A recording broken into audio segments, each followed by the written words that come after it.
Good evening, friends. On behalf of PPFAS, I extend a very warm welcome to you and thank you for sparing your Saturday afternoon, where Rajiv and myself have offered ourselves for scrutiny, since you are the unit holders of PPFAS Mutual Fund. By default, you happen to be its owners.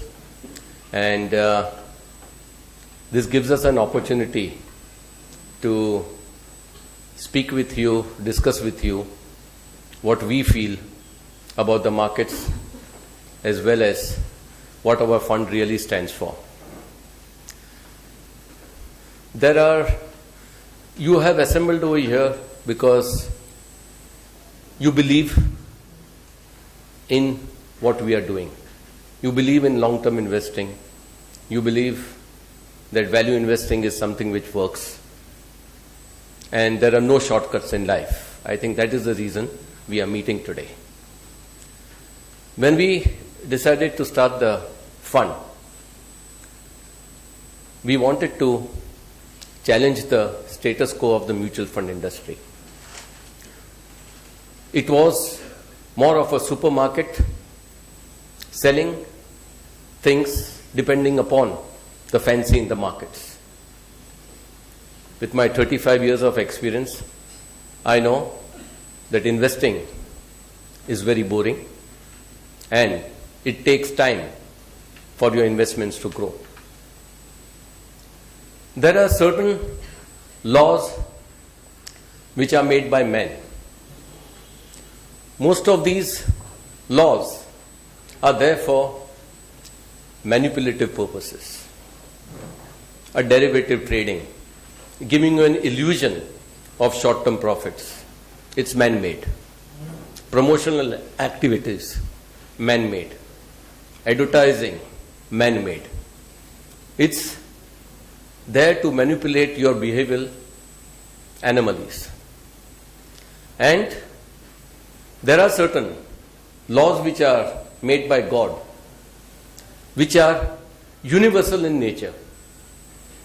They don't change with the changing times or with change of technology. Man-made laws change with every change in the season. So it's best that we abide by the universal principles and live our life according to those universal principles. It will give us a lot of peace. One such is trust. Today, the most important part is that you need to trust people. But if you need to trust us, then we need to be worthy of that trust. And to be worthy of the trust, what is required is that we do acts and deeds which inspire trust. So it's basically walking the talk. This is one of the first principles we have abided when we have our skin in the game. We are also investors with you. That was one of the most things, that if we have to build trust, how do we do that? Secondly, there's something like the law of the farm. You cannot sow something today and reap tomorrow. A seed which is sown has to go through different seasons. Winter, autumn, spring. And then over a period of time, it goes into a fully grown tree which gives fruits. Investments also work this way. And for us, all our decisions on investments are made keeping in mind the law of the farm. And I would also urge you to have a long-term approach to investing, because all sorts of promises of short-term gains, they may happen once in a way, but they are not sustainable.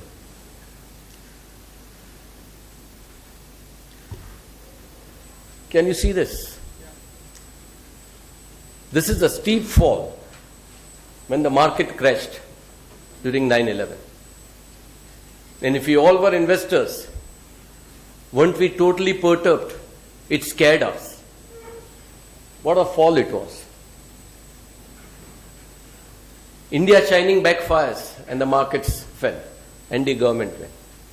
If we were invested during those times, we would be really scared. It was the volatility of these equity stocks which really threatened us. Over a longer period of time, can you even try to find out when those crashes were? Well, I'll show you this. They were there. You can't even notice them. Now, when you were during that time jittery, had you held on to the stocks, they have gone over a period of time. Equities from 1980 onwards have returned around 18 to 19% compounding. And it is this equity class which scares you, but this is the only class which will take you forward because they are the best hedge against inflation.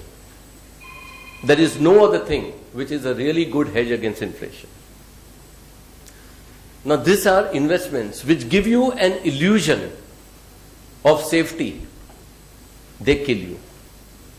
See what has happened to the bonds. After inflation and taxes, hardly anything.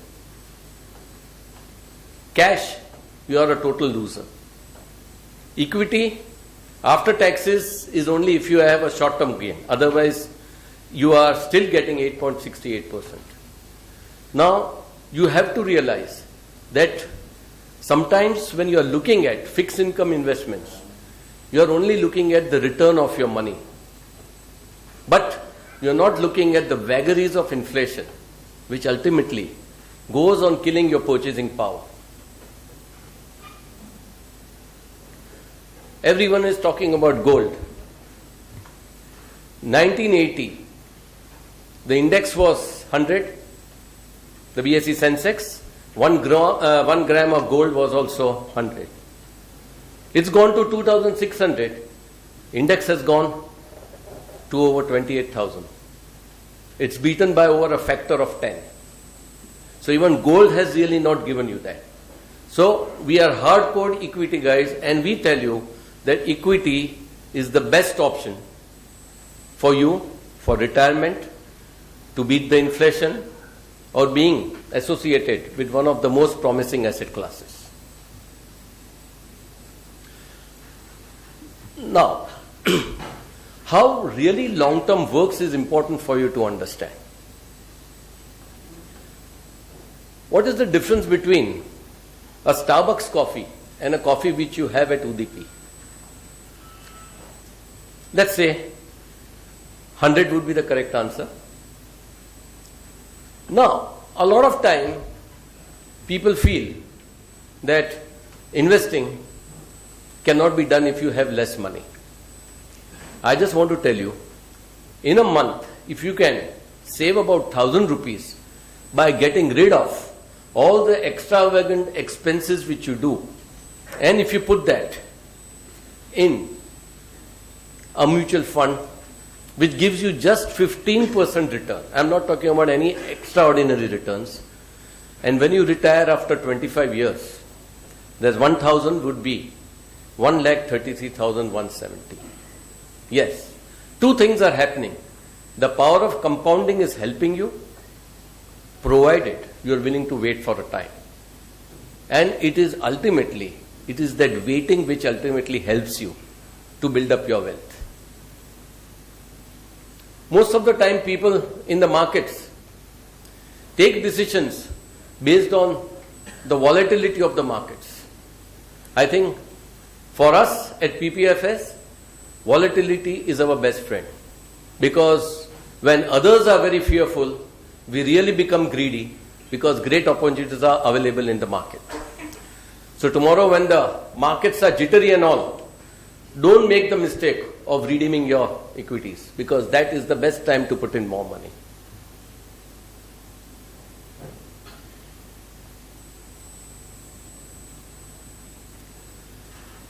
As I told you that we wanted to challenge the status quo of the mutual fund industry. At present, this is there. The market is loaded up with a lot of schemes. The sales teams are the ones who decide upon which scheme will sell, and the investors are being sold what is hot in the market. And fund managers manage multiple schemes. My experience in the market tells me that it is even very difficult to manage one scheme as far as equity investing is concerned. So what we did was, we wanted to challenge the status quo. So first is, we appreciate the fact that you are the owners and we are the managers, and our interests have to be aligned. And if they had to be aligned, then we had to invest in the fund where you are investing. At the same time, we cannot be confusing you with multiple schemes, so we are going to have only one equity scheme. And we really appreciate that we are the trustees of your money, and over a period of time, you will see the results. Only give us your patience and time. It's in your benefit. Thank you. And now I will ask our fund manager, Rajiv, to give you an idea about his way of managing the funds. In our office, we call him Google because he's got answers to everything. And I'm sure afterwards we'll have a question answer session, and Rajiv would be answering any queries which you have. Over to you, Rajiv. Good evening. Let me add my own personal welcome to all of you. Thank you for taking the time out and coming here.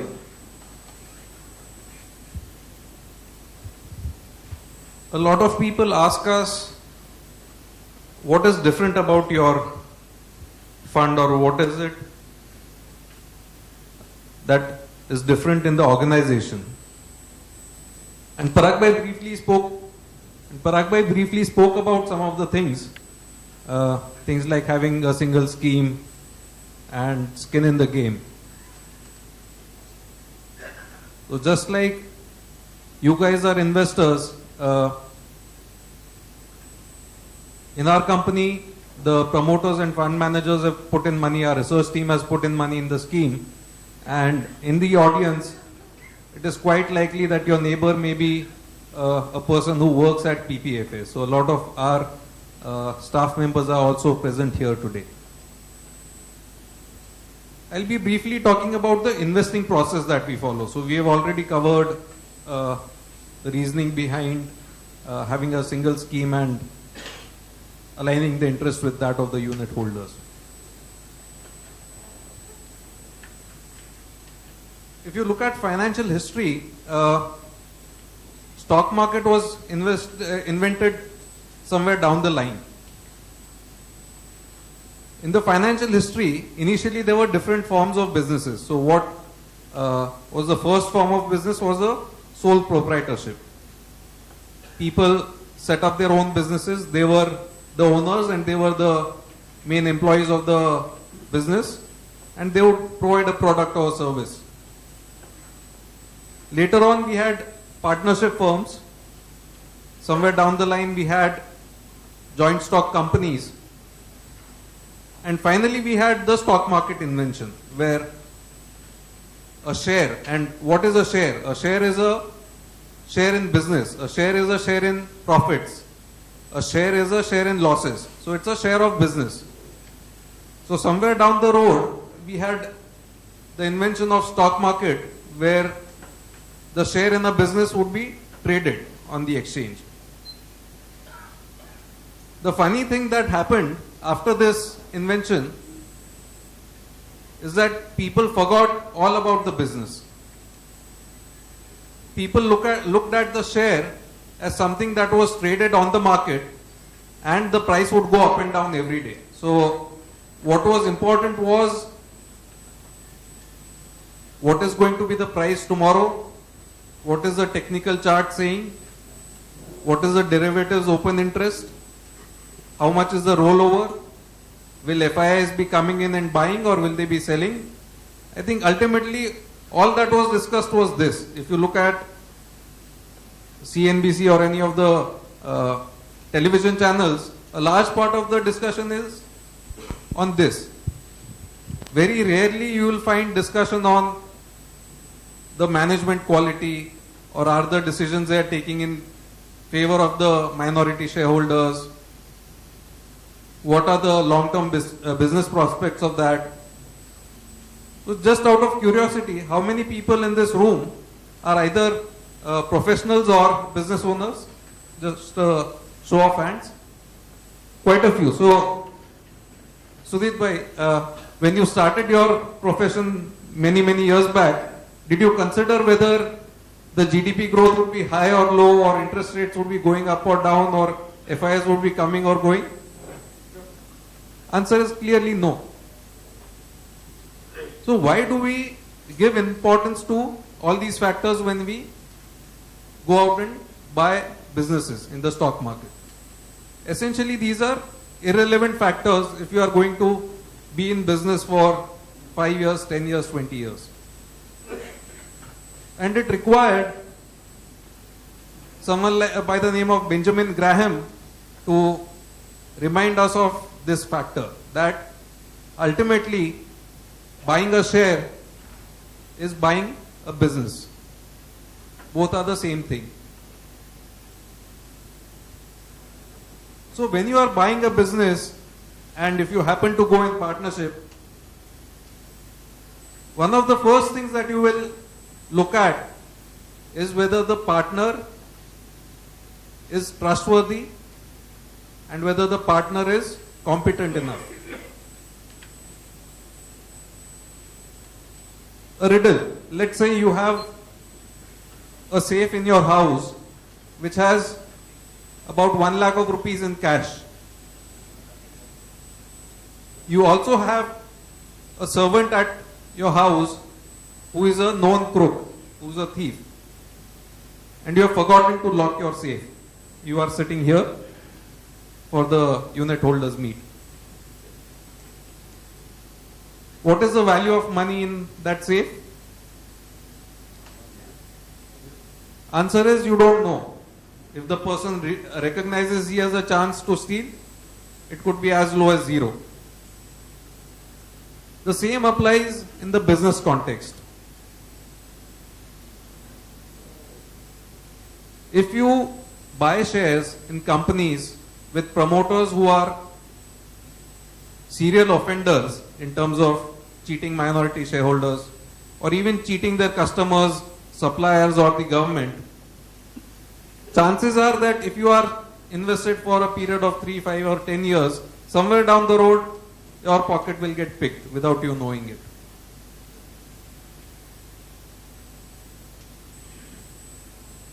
There's a wonderful quote in a book, 100 to 1 in the stock market. That quote says that always remember that a guy who will steal for you will also steal from you. And this is important because when we interact with a lot of unit holders, a lot of investors, people say, oh, he's cheating the customers. No, how does it matter? As shareholders, we are making money. Or he's cheating the government. How does it matter?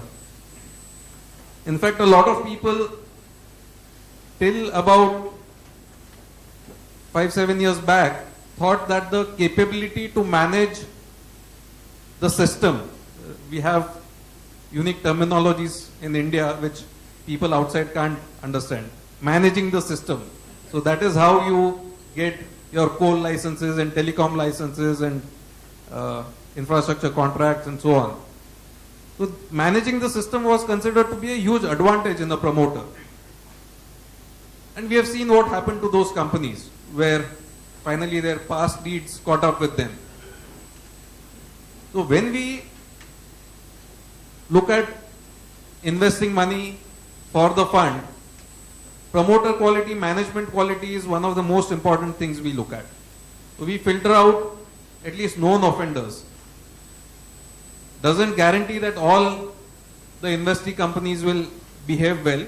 Sometimes you may come across things that are not to your liking, but we will not knowingly partner with a crook. Sometimes by accident we may end up doing so, but we'll do our work at the beginning. Honesty is not the only thing. Apart from honesty, you want the promoter to be competent and passionate about the business that they do.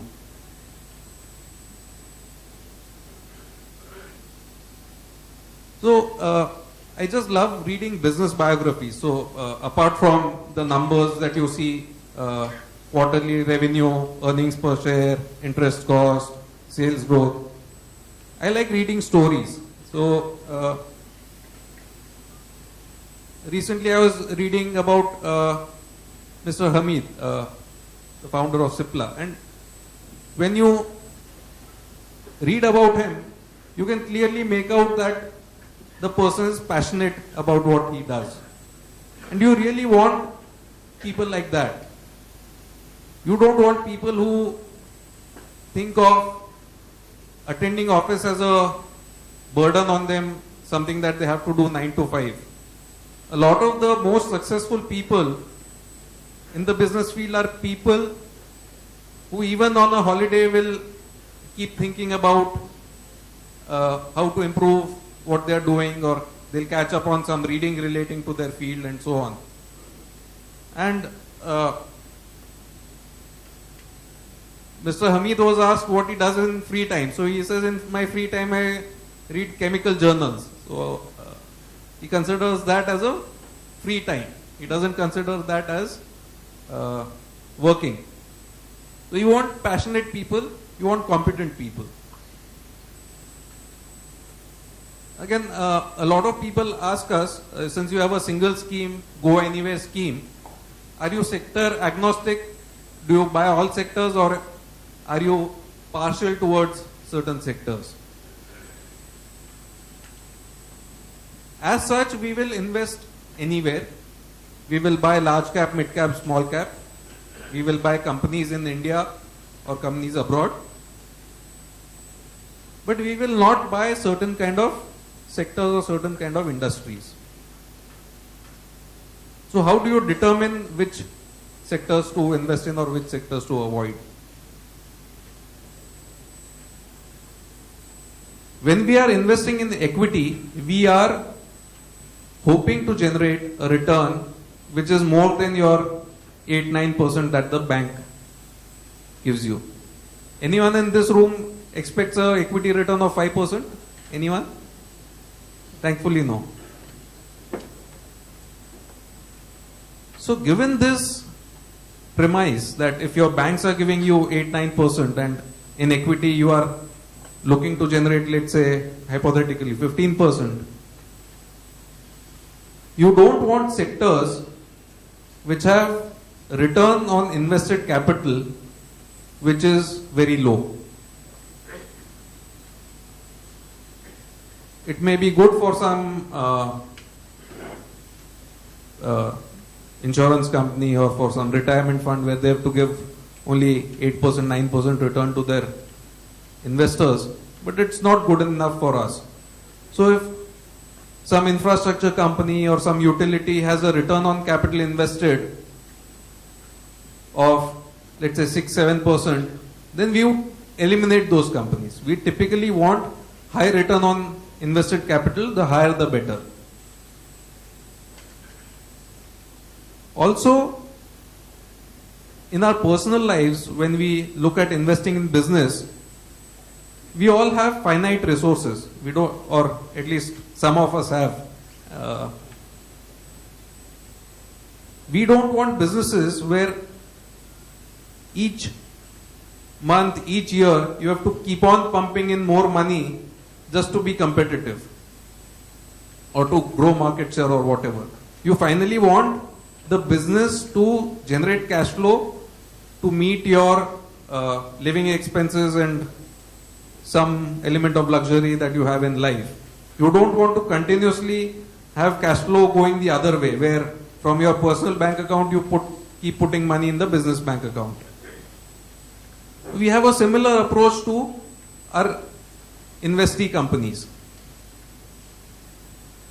We are not excited by companies which say we will double turnover, we will double profits, but in order to double turnover, double profits, they have to double the invested capital. Then there's no advantage to you as a shareholder. So just as an example, in a power company, if you want to double profits, typically it would mean doubling the generating capacity. Whereas if you are, for example, a rating company, rating agency, credit rating agency, it may all it may require is rent out some office space, hire a few employees, and give out more ratings on the letterhead. So we would like businesses which don't have to set up huge factories and capacities, and who don't incur a lot of capex.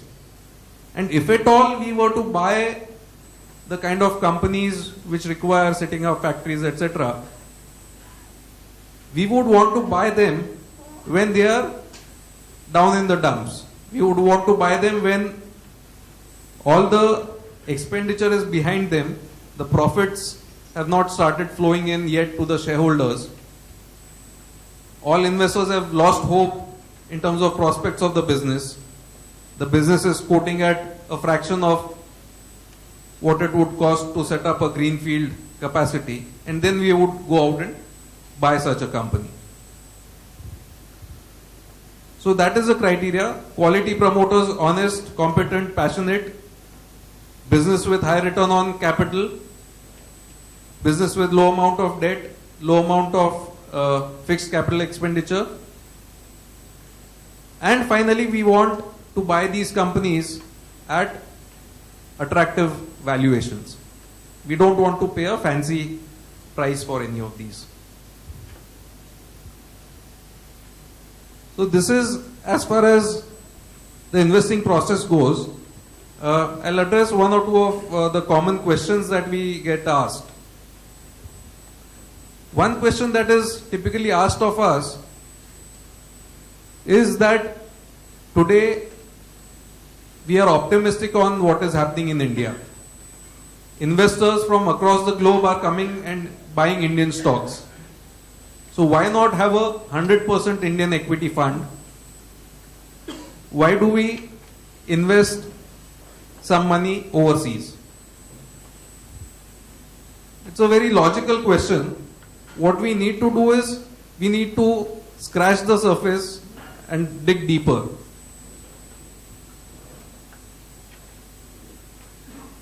I would like to mention this point, that today the country of listing is not the only thing that you should look at. If you buy a company which is listed in India, that company may have a big international operation. So if you buy Tata Global Beverages, you are buying an international company. If you buy Tata Steel, you are buying the Chorus operations. If you buy Hindalco, you are buying Novelis. Similarly, a company which is listed abroad may have big Indian operations. So if you buy a Suzuki Motor Corporation in Japan, it has a huge Indian operation in the form of Maruti. If you buy Cognizant, it is in the same space as maybe a TCS or Infosys. A lot of people don't know this, but IBM is either the number one or the number two private sector employer in India. It has more employees in India than Infosys. So essentially you should look beyond the country of listing and look at the underlying operations. Overseas listed company may have Indian operations. In the e-commerce space, for example, Make My Trip is not listed in India, but it's having Indian operations. It's listed in the US markets. Another thing to note is that in India we have a lot of diversity in terms of the industries that are there in the market. However, there are some key gaps. So in the IT space, we have very few product companies or innovator companies. We don't have a Apple or a Google or a Microsoft, Oracle in India. In pharma, we have generic companies. We don't have a Pfizer or a Novartis kind of company in India which invents new drugs. In energy, we have a lot of refining companies, but the upstream companies that we have, the predominant one being ONGC, has a lot of policy issues and it does not participate fully when crude oil prices go up. So if you really want to participate in the energy space, you have to buy something like ExxonMobil. So essentially when you go abroad, you are able to round off your Indian portfolio in terms of the sectors that are not available for investing in India. A common question relating to this is, are we vulnerable to foreign exchange movements? Will the portfolio value go up and down depending on where the dollar rupee moves? The answer is not so much, because about 90% of our currency exposure we hedge out using foreign exchange forwards. When we do this, we are eliminating a view on dollar rupee rate, whether it goes up or down. Our NAV should not get impacted so much. Also, when we do this, we get something called a currency hedging yield. It's inherently simple, but it's difficult to explain in a talk. It requires a piece of paper and a pen and a bit of thinking. But essentially, we get about 7% additional return from currency hedging. So the foreign portfolio is not vulnerable to rupee dollar going up or down. A question again that is asked is, what will happen hypothetically if markets are overvalued or if you don't find opportunities? We have kept flexibility in the fund to be in cash. So we don't have a mandate to be 100% invested at all points in time. If necessary, we will reduce our equity exposure. That situation is not there today. So as I mentioned, a lot of our money is in the fund. More important to us is the well-being of our investments rather than league table rankings. We will not take undue risk just to be number one or number two in any particular short period of time. Preservation of capital and a reasonable rate of return is what we are looking at. Basically, this is what I wanted to talk about. We'll be taking questions from you. Before that, maybe a couple of minutes we could call someone who has been an early investor in funds, and she would like to talk to you about her experience. Come.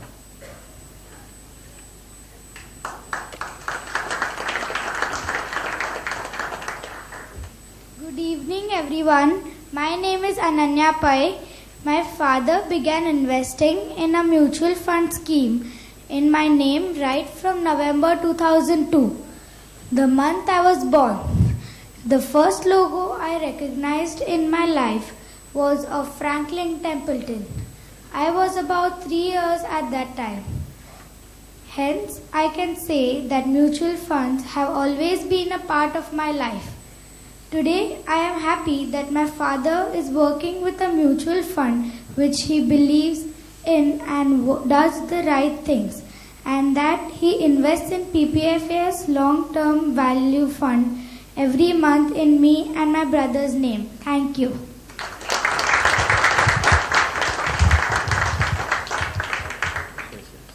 Yeah. Any questions from the audience, please? Sir, I have a question with reference to, the philosophy of the fund.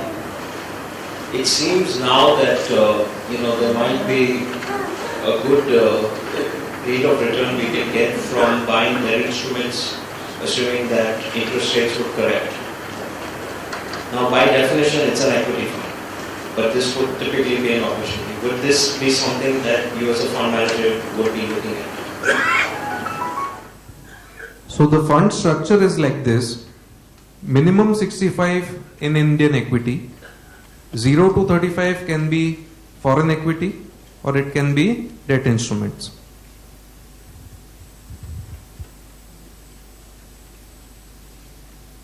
There is a widespread feeling in the financial papers, at least, that considering the fact that wholesale price index and consumer price index has come down, we could see interest rates coming off in India.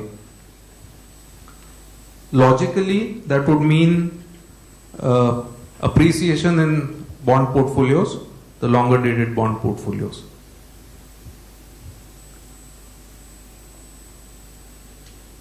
Whether that view is correct or not, I have no answer, because if you subscribe to the Mint newspaper, just a few days back there was a small, what they call the quick edit, small strip running on the right hand side of the paper in grey color. It was talking about this aspect. So it mentioned, I think, 2 or 3 countries where actually countries have increased interest rates. Why have they increased interest rates? Russia was one of them. Because their currencies have depreciated quite a bit against the dollar, and they would want some stability in the dollar and their currency rate. In India also we have seen rupee being weak. So in such a environment, how soon will RBI cut interest rates or what, I don't know.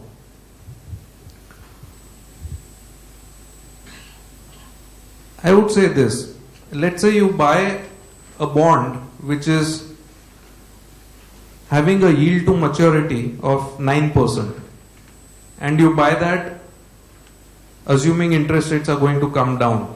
If interest rates come down by maybe 1% or so, you could see maybe, if it's a 10-year bond, you could see maybe 7-8% price appreciation or 10% price appreciation. So 7-8-10% is not that big in the equity context, number one. Number two, it can essentially be a market timing exercise.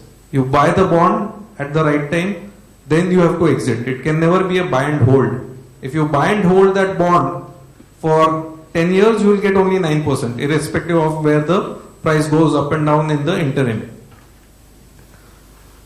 What we would rather do is buy things like quasi bonds. So one of the equity stock that we have, although its nomenclature is equity, it has characteristics of a bond, which is it gives very predictable cash flows to shareholders. That cash flow in fact increases over the years, and according to us, in terms of bond pricing, it's horribly mispriced, it's undervalued. So something like Noida Toll Bridge is effectively something which would benefit if interest rates would come down dramatically. Nothing precludes us from doing it, but at this moment we would not be betting on bonds. So if you remember mid to late 90s, Tisco and L&T were borrowing money at 18% per annum. Reliance Capital was borrowing money at 21% per annum. So somehow for people who have slightly longer memories, 8-9% doesn't seem that attractive. Hello? Okay. A stock specific question for investments. So the rationale behind investing in Maharashtra scooters, emphasis and Ramco. If value is a function of growth and prospects, So the rationale behind these three investments. Maharashtra Scooter is a proxy on Bajaj Finserv and Bajaj Auto. We could have directly bought either of these two companies, but in the fund we were able to buy Maharashtra Scooters at a 75% discount to intrinsic value. That discount has now narrowed to about 60%. The main thing is we are positive on the underlying company. We would not go out and buy any other investment company. Here, as long as the underlying companies continue to do well, this stock should do well. Only bet is the discount should not increase very dramatically, which anyway the discount is large enough, so possibilities of that is not very high in that sense. It's again a unique investment company in the sense that the promoters have only 24% of the company, which is the Bajaj Group. Maharashtra government owns 27%, minority shareholders own 49%. So the other investment companies that you see, typically promoters will have huge holdings in them. Emphasis is a company which went from a small league to the bigger league on account of its ownership changing. So what was a typical Indian mid-cap IT became a EDS company after EDS acquisition. EDS in turn got acquired by HP. So a company which was doing $200 million of turnover suddenly went into the $1 billion league, and it could compete in that space. They have used that learning to improve their direct sales and direct business. What unfortunately happened with the company was that their owner was in turmoil. So HP had its own issues, some of them unrelated to the services part. There was a botched acquisition and there was some churn at the top management level. Last few quarters of emphasis, what you have been seen is that their business coming from HP has been on a downward trend, whereas their direct business has been growing at above average market growth. And as HP's share is coming down, that is becoming less of a concern. That is number one. Number two, what is interestingly happening is HP itself now is splitting into two companies where software services will be carved out and the printers and servers will be in another company. So that should bring back focus on the services part. A lot of the pain that they have gone through is already in the price. That is our view on the stock. Which was a Ramco. Okay. So actually Ramco is a very small position. In fact, I'll share it to you with, since it's a public forum, I'll share it even before the next fact sheet is out. It's not a position that you will see in the next fact sheet, but the essential thinking about it was that what I mentioned, if at all we were to buy a company with capital expenditure, we would buy it after the capex bulk of it is done and when the capacity is available at a discount to what it would cost to build up fresh capacity. So in the southern cement market, the capacity utilization is about 73%. At this 73%, they incur full depreciation, full interest cost, because capacity utilization is less, pricing is lower. So when demand picks up, as and when, the profitability improves both on account of sales volume picking up as well as the margins picking up on account of selling price going up. Whenever we buy commodity companies, it would be when the cycle is down and out where there's uniform pessimism, and then it's essentially a waiting game. That capacity is already there. You wait till the time the demand picks up. We would not buy into a company in a cycle where everything is hunky-dory and people are doubling and tripling capacities and ride that thing. First of all, thank you from all the unit holders for arranging something different for all of us. So, good opportunity to ask you some questions. I see that there are quite a few trailing tail ends in our portfolio. At least 7 to 8 stocks which are 1 or less percent. In your opinion, would they make any difference positively or negatively to any of these things, the overall picture? They have come by accident and not by design. So things like MT Educare or Navneet Education or things like these. What happened was we liked the companies, we wanted to build a meaningful position in those companies. Unfortunately, the screen depth or the depth of the market was not such that we could buy a meaningful quantity. When we started to buy, we got this 0.25% exposure or 0.5% exposure, and the price went up not 1, 2, 3%, price went up 25%, 30% and so on. So then essentially we didn't chase. After this happened, we had two choices. One is because we did not get a meaningful position, in anger dump the stock, or say okay, whatever we got, it's okay, let it remain. So we let it run for a bit. In fact, this month itself we have cut out the smaller positions to bring the focus back. But essentially these would have been, if the price had remained in a narrow band, these would have been 3, 4, 5% positions. These would not have been 0.25 or 0.5%. In terms of portfolio sizing,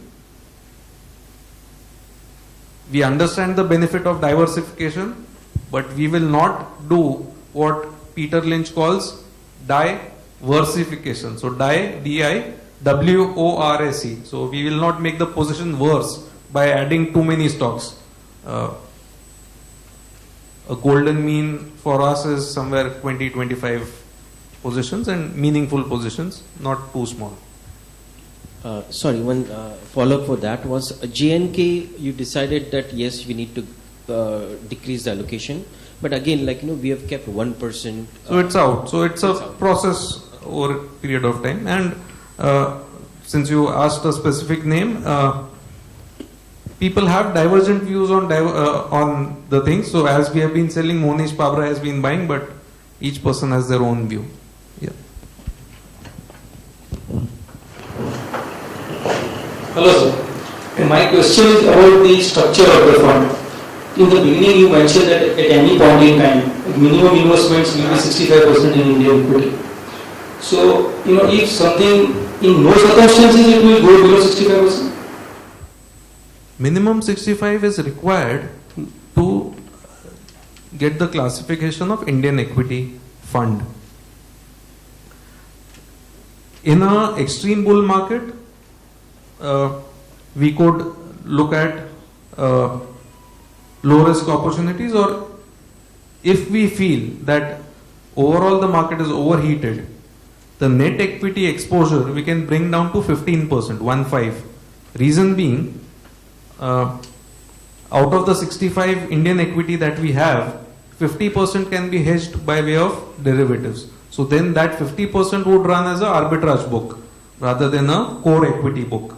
So people who have been tracking the fund for some time, in the older fact sheet, you would find positions like Bharti Airtel or Yes Bank, etc. And those in the fact sheet itself is classified separately. We call it a arbitrage position. Sometimes we could also do special situations. So for example, we could buy HUL at 590 and give it to them at 605 or things like that. So where the downside risk is very low considering the open offer already announced. So effectively equity exposure we can bring down to as low as 15. Okay. Thank you. Yeah. Hi, sir. I want your perspective on NFS investment managers and United Spirits. And secondly, can you say a few of your favorite books in non-fiction space? Can be anything, investments, non-investments? You know.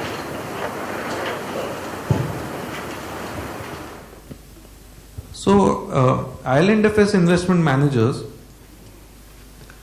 is something which is, if things go right, it's a scalable business, because again doesn't require you to set up a factory. If you are managing $1.5 billion, you can, with more or less the same infrastructure or adding a few people, take investments being managed to 3 billion or 5 billion. So essentially it's a question of whether they'll be able to attract scale. The current valuation does not have any optimism built into it. It's being valued on the annuity income that they are getting from the existing funds. Again, last few years have been bad for the company because capital market itself was down in the doldrums. In such an environment, fresh capital was not coming in. Also, since most of their investors are overseas investors, they look at their investments in dollar terms. With rupee weakening, those returns have not been spectacular. But last 6 months, what we have seen is the secondary market activities have picked up. So what this does is it enables exits in their earlier funds.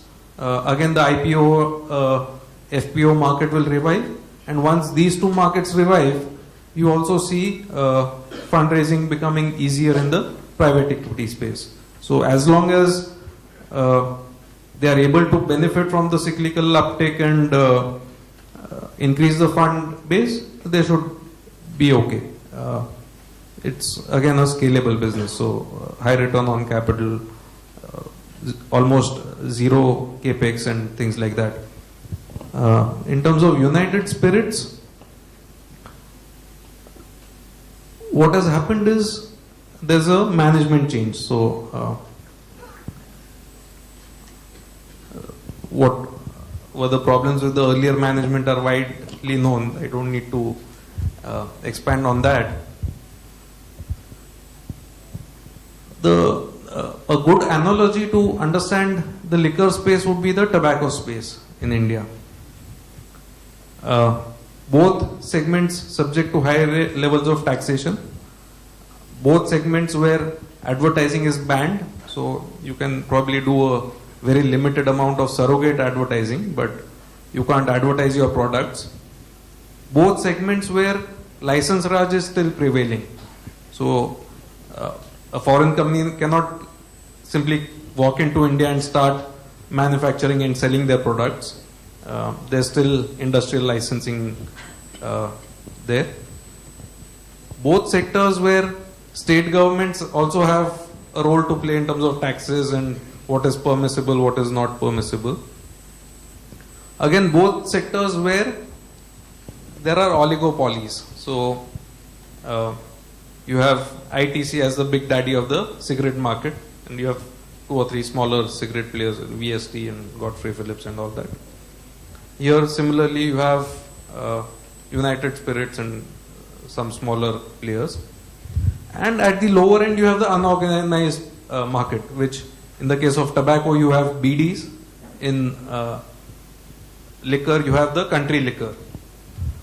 In both cases you have over the years an upgrade which happens from a BD smoker moving to a cigarette. Sometimes it happens at a slow pace, sometimes it's faster. But the significant difference between the two segments in my view is that globally, because of health reasons, tobacco is a declining market. Overall consumption is declining. Alcohol, that taboo attached with alcohol is slowly going away, at least from whatever I see in India. The social drinking is finding acceptance where there was zero acceptance some time back. So, as such, it looks a great business. In my view, it's a great business which was in the wrong hands and now hopefully in the right hands. How do you value it? How do you take an investment call? You have only two parameters right now. You can't look at profitability because there's none in the reported numbers currently. One, you have the strategic value that the acquirer paid, that is some benchmark. And second benchmark is what is the kind of sale that is happening. So you could value it on enterprise value to the underlying sales and compare it with the tobacco space. But essentially I look at it as the ITC of the liquor market. That's the underlying theme for that. So, books. Books. Okay. So currently the one I am reading is it's called Added Value by Peter Church. It's very short interviews with a lot of business personalities in India. Not that all of them merit investments, but essentially it gives you some thinking or some understanding of the person behind the companies. In the Plex is something I think is very interesting. Everything store about Amazon. I think these are the three ones I read recently. So, My question is regarding the holding of yours in Unitholders, which is of course one of your long-term favorites. Over the last 2 quarters, you've been seeing the profitability being showed up because of lower tax and the disclosure levels from them have been pretty poor. At what stage do you decide that you would like to be interventionist, and given that you have almost quite a high significant holding in Unitholders as well, in a shareholding sense in the overall market cap, when do you step in, or do you think it's worthwhile to step in? At what stage would we be interventionist? To the extent of exercising our voting rights. Yeah. In fact, SEBI has made it compulsory for funds to disclose their voting policies and on the website and to exercise their voting rights on resolutions. So we'll be activist in that sense, whether we have 0.1% or whether we have 5-6% of the company. Will we be asking for a board seat or will we launch a hostile takeover? Never. Because again, SEBI restricts us from holding more than 10% in a single company, and promoters will always be bigger shareholders than us. So, see, otherwise, the company has those tax breaks associated with the infrastructure companies. Anyway, what tax they were providing was deferred tax and this and that. So essentially, Institute of Chartered Accountants and auditors, and they keep flip-flopping on how much to provide and whatnot. It anyway was a non-cash item. So in terms of, as business owners thinking in terms of cash flows, we were not considering those. So you're saying that you're comfortable with the numbers they are providing, and you're okay. I mean, because the thought was basically the expenses are high and the taxes were suddenly dropping out. See, expenses, that overlay is a lumpy thing, but that depends on when they go in for that periodic big maintenance or things like that. So once in a while, some lumpiness, you have to live with it, but otherwise, the best thing we like is getting the dividend check or getting the dividend credit. Yes, your investment in Google is expected as high as 9%. It is in internet and technology space. So the obsolescence factor, isn't it a very high risk to so much as 9%? Since the holding is big, 9%, and since quite a few of you all may be having this question, I'll spend some time on this question explaining the thing. But people who are curious to know more about this, we have almost an hour, a video which runs for an hour on our YouTube channel, so you could check that out. It's on this particular investment. No, we have attended your sure. Google.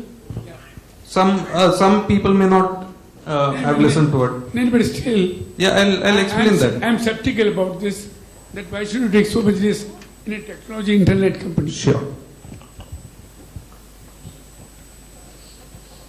So essentially what we are saying is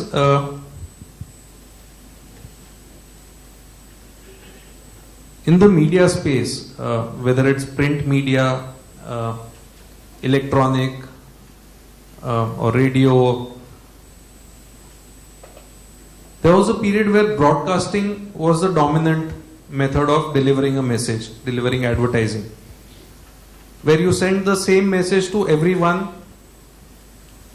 in the audience. So every newspaper reader of Times of India in the city will see the same ad.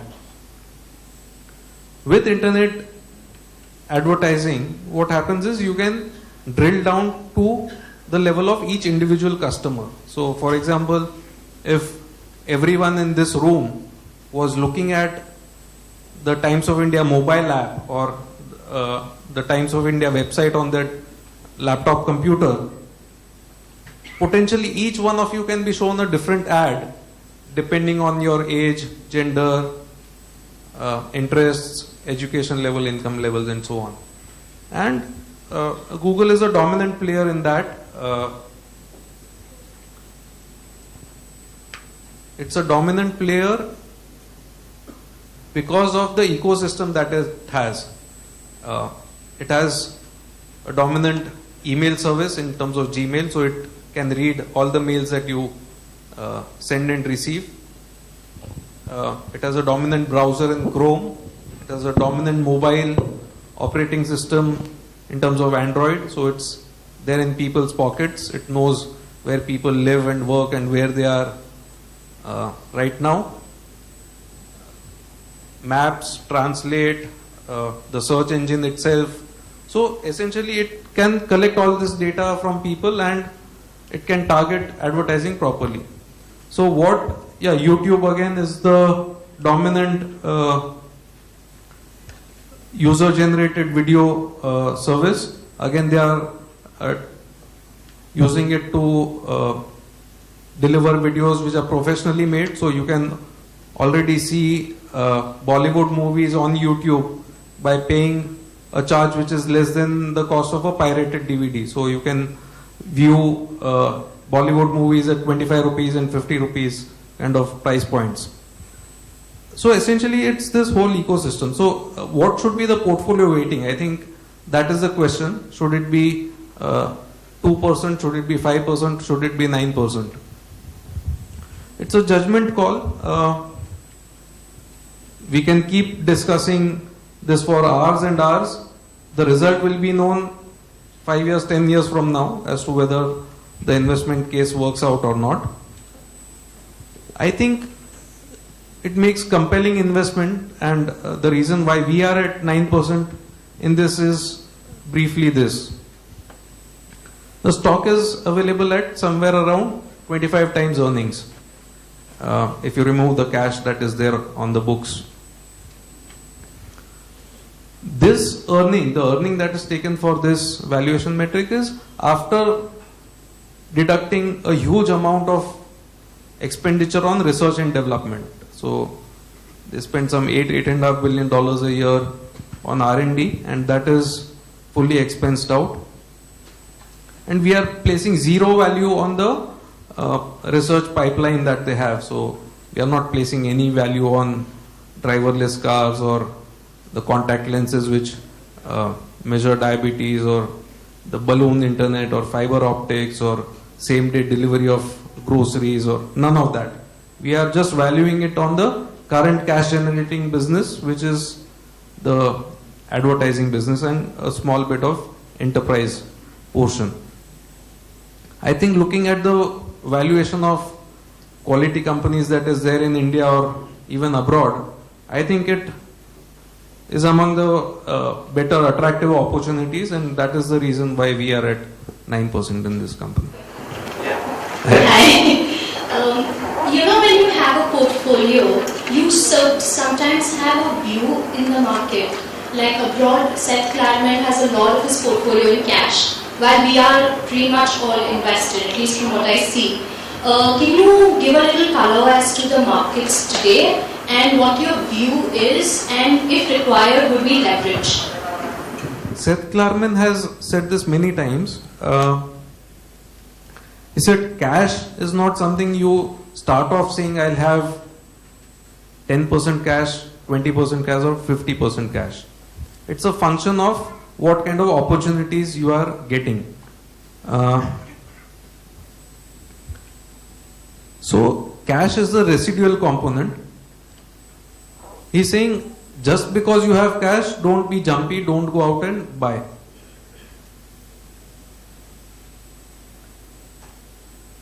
If you look at Seth Klarman's letters,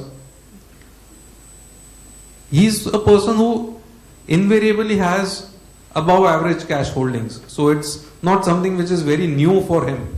For him, the fear of downside is so high that a lot of times he is there in cash far longer and to a far greater extent than what most other investors would be. Also, a lot of these overseas investors, they have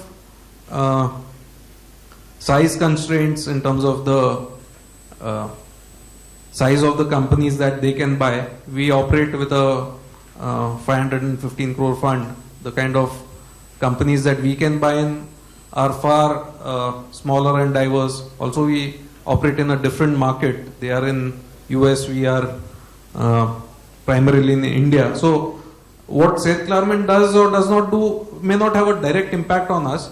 Again, while Seth Klarman has been holding a lot of cash, you have had reports where Buffett has been buying stocks. So different investors who we respect a lot have differing views. And again, I mentioned while we were selling J&K Bank, Monish was buying. So each person has their own outlook. What is the outlook on macro? Despite saying I don't have a view, I keep getting asked that question. So I'll maybe give it one shot. I think given the way central banks are pumping in money, I don't see interest rates going up in a hurry. So what QE stopped in US has been taken up in Europe and in Japan and all that. So given this kind of a scenario, I would rather own businesses with pricing power than keep cash under the mattress. That's my call.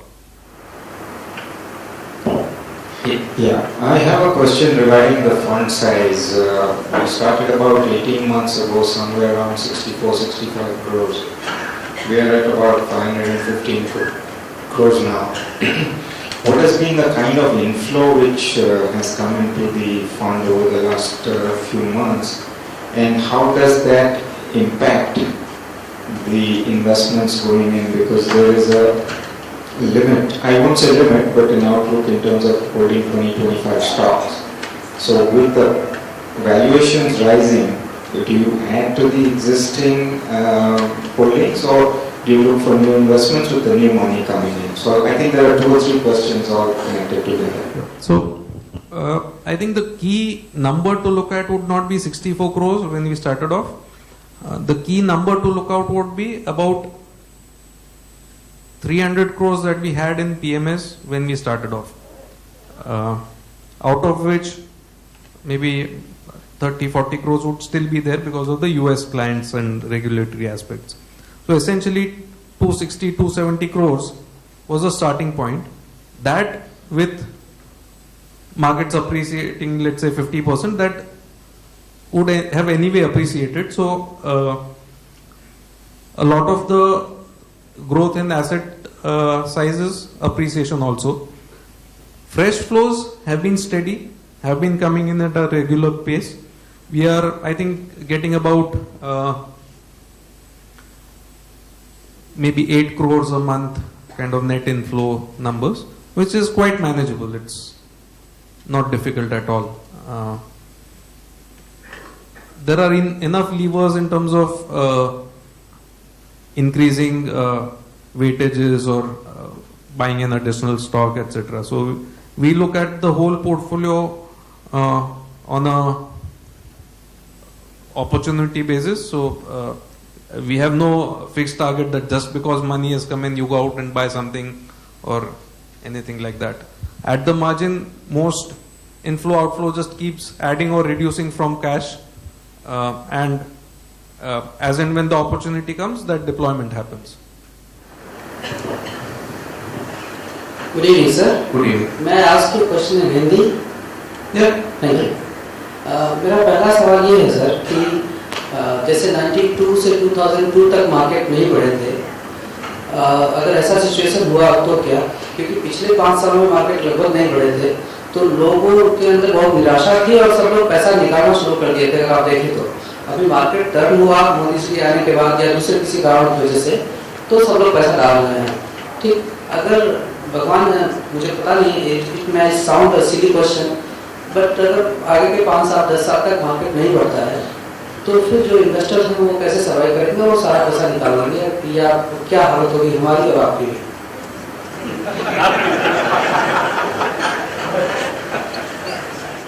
India को अगर देखें तो ये period था 92 से 2003 तक, मार्च अप्रैल 2003 तक। अब इसमें स्टार्टिंग पॉइंट बहुत इंपॉर्टेंट है। आप जो 92 का पीक ले रहे हैं वो हर्षद मेहता पीक था। वैसे सिचुएशन में इन्वेस्टर्स को बहुत कॉशियस रहना चाहिए, बहुत पैसे लिक्विड रखने चाहिए। तो अगर बबल काइंड ऑफ सिनेरियो आ जाता है तो वहां से रिकवर करना बहुत मुश्किल होता है। इंडिया और यूएस को अगर देखें तो इंडिया में ये पीरियड था 92 से 2002 और यूएस का पीरियड था 2000 से लेके 2010। अब ये पीरियड कब आएगा, कितनी देर चलेगा, ये कहना बहुत मुश्किल है, एडवांस में नहीं पता होता। इसलिए जब डाइवर्सिफिकेशन करते हैं, जब थोड़े स्टॉक्स इंडिया में होते हैं, थोड़े इंटरनेशनल होते हैं, तो बैलेंस आउट हो जाते हैं कुछ हद तक। वो डाइवर्सिफिकेशन भी हेल्प करता है। दूसरी जरूरी चीज ये है, जब देखें तो फ्लैट मार्केट में भी बहुत सारे स्टॉक्स होते हैं, बहुत सारी कंपनियां होती हैं जो बिजनेस ग्रो कर पाती हैं। तो ये जो पीरियड था 92 से लेके 2002 तक, उसी पीरियड में काफी सारे मल्टी बैगर्स थे अपने मार्केट में। एचडीएफसी बैंक उसी पीरियड में क्रिएट हुआ है, इन्फोसिस उसी पीरियड में लिस्ट हुआ और ग्रो किया। तो बहुत सारे सेक्टर्स होते हैं, बहुत सारी कंपनियां होती हैं जो बिजनेस अच्छा कर पाती हैं। गारंटीड रिटर्न प्रोडक्ट नहीं है इक्विटीज, रिस्क एसोसिएटेड है। अगर केयर रखें, अगर प्रॉपर डाइवर्सिफिकेशन करें, अगर स्टॉक सिलेक्शन बराबर रखें, तो रीजनेबल रिटर्न्स मिल पाते हैं। आयरॉनिकल चीज ये है, बहुत आश्चर्य की बात है कि लोग 30 साल की इंश्योरेंस पॉलिसी लेके हर साल प्रीमियम भरते रहते हैं, देखते भी नहीं है दोबारा उसको। 15 साल का पीपीएफ खुलवा लेते हैं, हर साल पैसे डाल के आते हैं उसमें। अभी बजट में डेट फंड्स पे पीरियड को 3 साल कर दिया लॉन्ग टर्म के लिए। इक्विटी फंड्स लॉन्ग टर्म 1 साल है। अभी ये कैसा definition? Equity is business ownership. ये एक एसेट क्लास है जिसके लिए इन्वेस्टमेंट होराइजन सबसे ज्यादा होना चाहिए, जबकि प्रैक्टिकली क्या होता है, जिस घड़ी इन्वेस्टर ने कोई स्टॉक खरीद लिया वो मनी कंट्रोल में जाता है, गूगल फाइनेंस, याहू फाइनेंस, और रिफ्रेश, अभी 10 मिनट पहले क्या था, अभी क्या हो गया। ये वो एसेट क्लास नहीं है। अगर कोई आदमी जो 1980 में 25 साल का था, वो रिटायर होगा मे बी 2015 में। अगर उसने 100 में बीएसई सेंसेक्स लिया है और अभी रिटायर होगा नेक्स्ट ईयर, मेरे ख्याल से उसको अच्छा रिटर्न ही मिलेगा अगर उसने रेगुलरली इन्वेस्ट किया है, एसआईपी किया है। तो ये पीरियड्स राइड आउट करने के लिए एसआईपी एक इंस्ट्रूमेंट है जो काफी हद तक हेल्प करता है वोलेटिलिटी को ईज आउट करने में। लेकिन ये एसेट क्लास ऐसा है जिसके लिए लॉन्ग टर्म होराइजन जरूरी है, इसको शॉर्ट टर्म आउटलुक से नहीं देख सकते। दूसरी सर ये एसेट एलोकेशन भी होना चाहिए, ऐसा हमने सुना है, पढ़ा है, लेकिन अपने पास सिर्फ इक्विटी ही है, तो एसेट एलोकेशन कैसे होगा? और दूसरा, अभी मार्केट पीक पे है तो सब लोग एक पैसा डालेंगे, ज़्यादा पैसा डालेंगे, तो वो इसी ऊंचाई पे पैसा डालना ठीक है क्या, या हमेशा पैसा डालते रहना चाहिए? एक आदमी को ज्वेलरी भी खरीदनी होती है, ग्रोसरी भी खरीदना होता है, दोनों चीज एक दुकान में मिले जरूरी नहीं है। तो हमारी स्पेशलिटी इक्विटी है, तो हम इक्विटी फंड रख रहे हैं। डेट के लिए काफी सारे फंड्स हैं। In the hydrocarbon space, you are into gas, two gas companies I see. Currently with the crude prices being where they are, the oil companies are going to be very attractive, aren't they? What is your view on this? So it's a space we are looking at. We haven't come to a firm conclusion. So, for example, in our earlier advisory role in international stocks, we had bought some companies in the upstream energy generation space. But despite the crude prices falling so sharply, the equity share prices have not fallen to that extent. So let's see, we are watching the space. We haven't come to any decision there. Yeah. I understand that almost 40% is the banks and finance related, like banks, finance. Taking Maharashtra scooter also proxy for the investment company and debt. So don't you think that this is too much on one side? Maybe do you understand finance more? A lot of people recommend not having big financial sector allocations. The typical reason for that is these are leveraged plays. So in a bank, the shareholders' funds would be maybe 5 and the balance sheet would be of size 100. And if something goes bad on the loans, etc., the bank can face solvency issues. So you saw Lehman Brothers going bankrupt or things like that. In the companies that we have, I would like to distinguish between banks and the fee-based companies.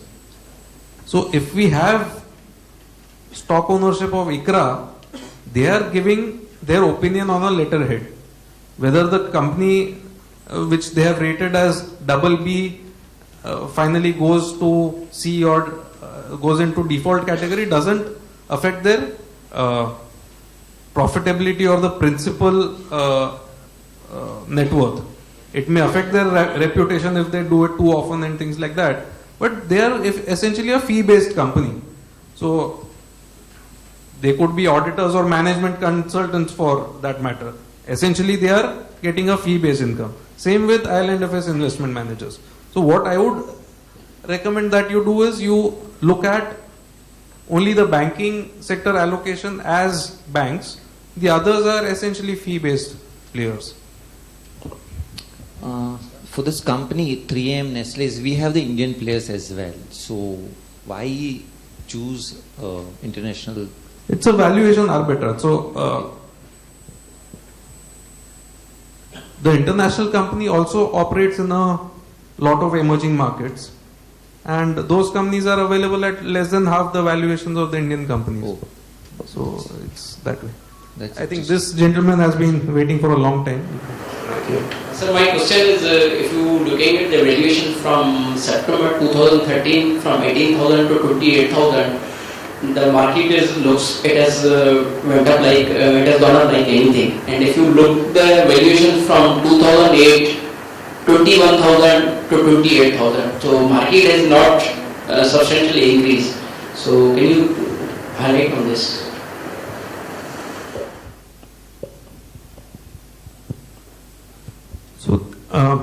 This is what Parag Bhai would call something like an anchoring effect. If you started off equity investing in year 2003 and you kept looking at those valuations, you would never be able to operate in equity markets in your lifetime.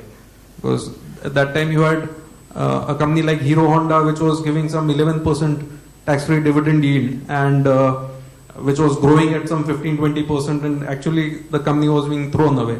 So, are we as attractive as what we were 1 year back? Answer is no. But does it mean that we should sell off everything and stay in cash? Again, answer is no. It's not a bubble. It's not a 2008 or a 2003, surely. So, given this environment, does it make sense to invest? It is a reasonable period to invest. If you are concerned about volatility, go in through a SIP. Does it mean that you should sell off everything and stay in cash? No. What are the valuations like? They are reasonable. So understanding the management of the company you buy is very important. How can we understand the management pedigree and the trust that we want in you? How can we understand it? It is said that you invest in the fund itself. Can we get the numbers? How much have you invested in? How much have others have invested? It's there on the website on a continuous basis.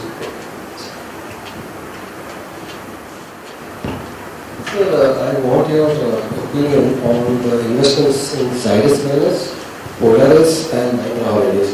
Zydus, I understand, has not done much in terms of the business growth and all, since quite some time. And so has Polaris. Mahindra Holidays has its own accounting issues. So what is your opinion? So in the broadly in the 20-25 businesses that we have, different companies will see growth at different points in time and a lean period at different points in time. The basic thing behind Zydus is that they are in the sugar substitute space, which is aspartame and sucralose, competing with Splenda and Equal. They have a good amount of brand recall in terms of market share. They are somewhere about in 90s. Exact numbers are not available, but it's a pretty high market share.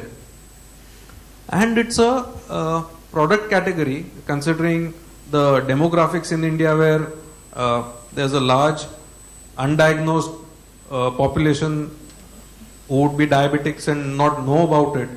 So what happens is, the moment a person is diagnosed, chances are that that person becomes a consumer for life of the product.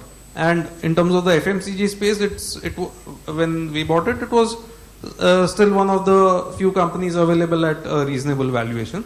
They had a couple of soft quarters in the interim, and the last quarter was more or less decent. It was not bad, the September one that just went by.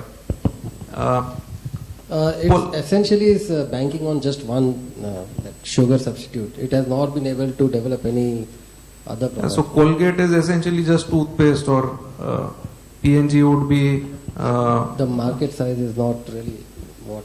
I mean... So the company is not at a lever valuation.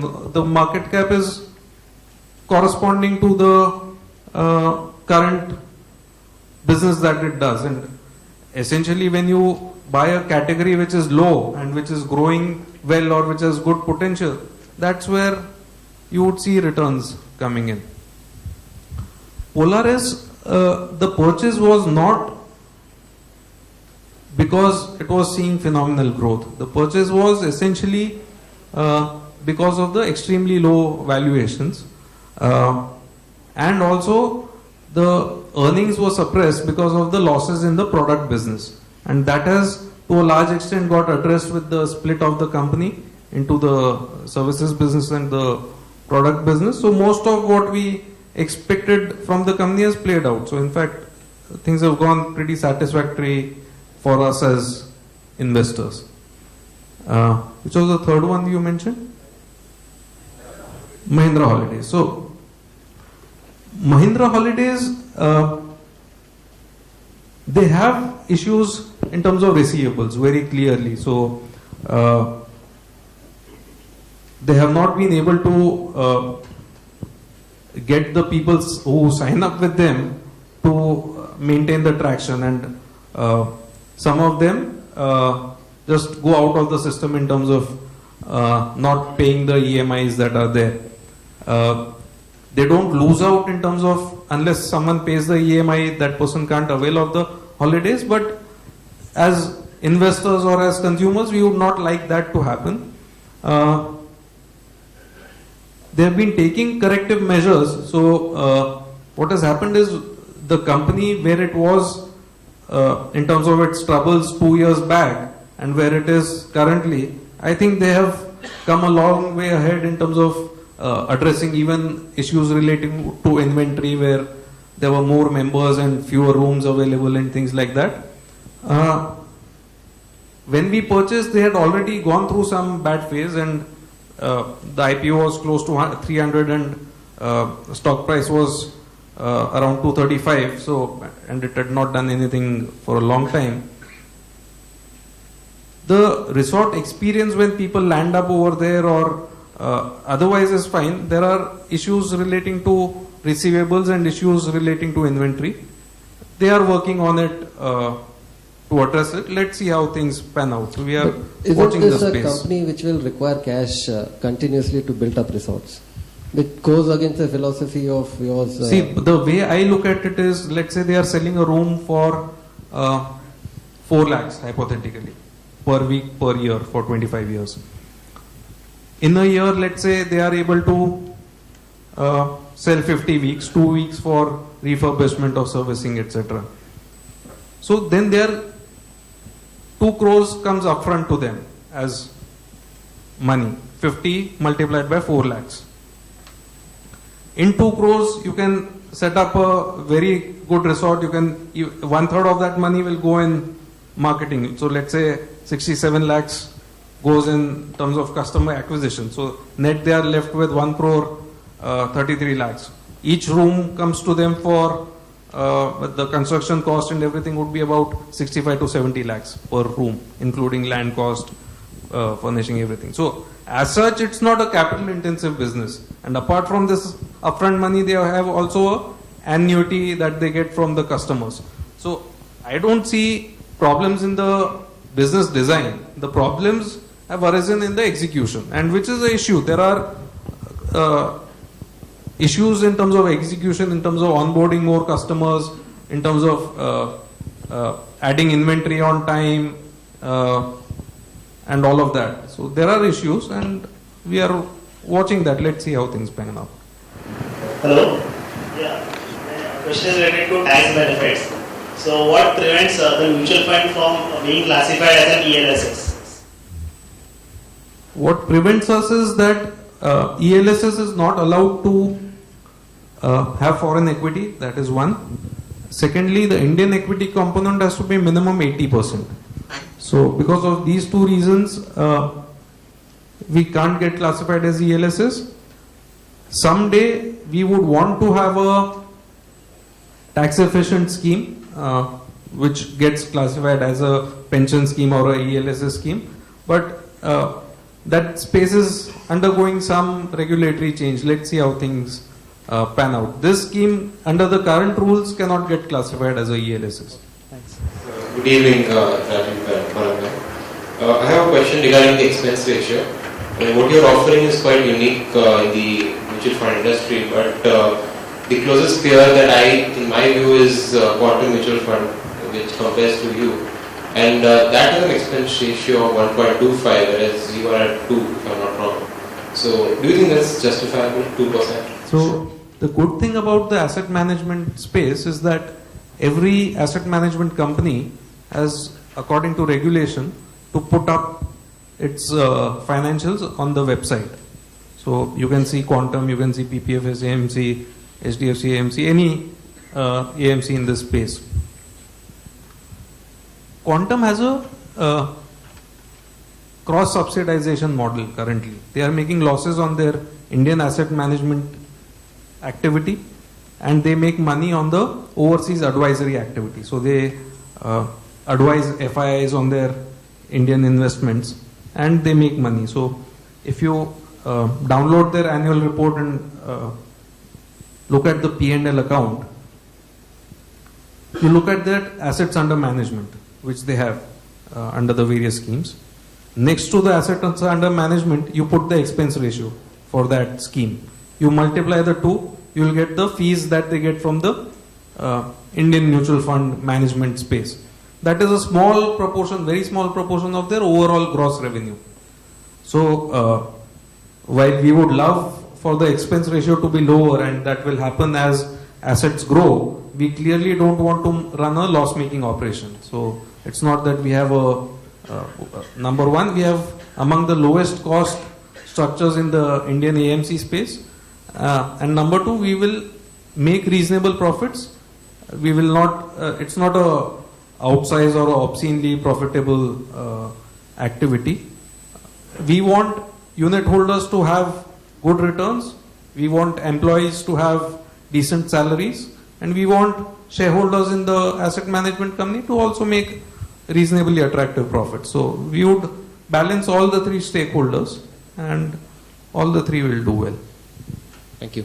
I just wanted to know, do you meet management sometime personally to assess what is the quality of management? So most companies have analyst meets and conference calls. So either me or my team members attend that off and on. But it's not the most important factor in deciding. Sometimes the public information may be so widespread that we may not feel the need to meet the management. Some managements are not that outgoing or not that accessible to analysts in general, in which case, as long as everything else is fine, we go out and invest. So especially in our international equity portfolio, I have not gone and met any of the CEOs over there, but I am comfortable buying those companies. It's not a prerequisite in that sense. Being a student of behavioral finance, I would like to make you aware of certain mental shortcuts which your mind takes when you are making decisions. One is you are following the Sensex. Your question was on Sensex. Now, Sensex has only 30 stocks and Nifty has only 50 stocks. And we are all judging the state of the market, which has about 7,000 stocks, by just a small sample. So I think, that's why sometimes if you feel Sensex is going up, your portfolios are not going up. Maybe they don't form a part of the Sensex. So that is one of the shortcuts you have to be aware of. Secondly, let's assume all of us are holding 100 shares of Reliance each. Today, the market value is 1,500. Every one of us has 100 shares. I sell my 100 shares to Tilak. So he has 200 shares, I have nil shares. The markets go down to 1,000 rupees. So what happens? I would be happy, Tilak would be sad. Correct? No, it doesn't happen in the markets, because what happens to all of you? You are also holding 100 shares. You are also sad. So, stock markets is not a zero-sum game. Sometimes things happen for reasons or for no reason at all. But since our minds are tuned to physics, we are always expecting for every action there is a reaction. But here you guys did not do any action, but still the reaction came. I think it's very important to understand some of these nuisances of the market which are responsible for your greed and fear. Like when the markets go down and if you're holding, everything is down, fear catches you. And if the markets go up, you start patting yourself on the back that you are very smart enough to get these stocks and the markets have gone up. So I think it's very important at PPFAS, which we really follow, is equanimity. We don't get excited when things go up, nor do we get very depressed when things go down. And since there are no questions, thank you every one of you for providing us an opportunity to manage your money. And we assure you that we will do our best. There have been certain questions which are being asked, is why there is no dividend option. we have not had a dividend option because it is an unethical practice, especially when you are running a mutual fund. What is a mutual fund? You give us money to manage. The NAV today is 15 rupees. I give you 2 rupees back as dividend. Next day the NAV goes down to 13. Have we done anything? We have just given your money back. So when you are expecting dividends coming out from mutual funds, don't expect. So what we tell our clients is, and we tell all of you is, that you give yourself a dividend. Because when you want some money, you redeem those shares. It's the same thing as we giving dividend. And when we give you that option, we are training you to be more judicious in your spending. And I'll tell you about how this mental accounting works. Rupees 100, whether earned, whether found on the road or earned in the lottery, it has the same value. Because money is fungible. It has the same value. But human beings, we accord different values to the same amount of money depending upon how it has been earned, the effort taken to earn, the size of the money in question. So when we don't give you a dividend, why? It's because if you invest in a fixed income security giving you 9% interest, then when that interest is coming to you, you consider it as your earned money. Because from before you know that you will get 9% interest. However, when a dividend comes to you, you don't know how much the quantum of dividend would be. It can be 5%, 10%, 10%, 20%, 50%. So when it is not sure how much it will come to you, in your mental account, when a dividend comes to you, you will consider it as free money.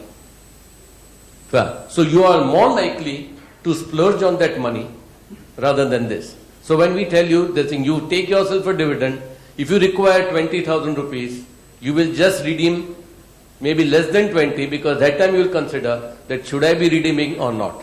I think more than giving you investor education lectures, I think it is better that we make you practice it the hard way. Thank you very much. And please, there are some refreshments. We are value investors, so please don't go away because we have already paid for them. So this thing, we have to do that. Thank you very much. Every day this thing, and we assure you PPFAS Mutual Fund will take care of all your retirement needs. Thank you.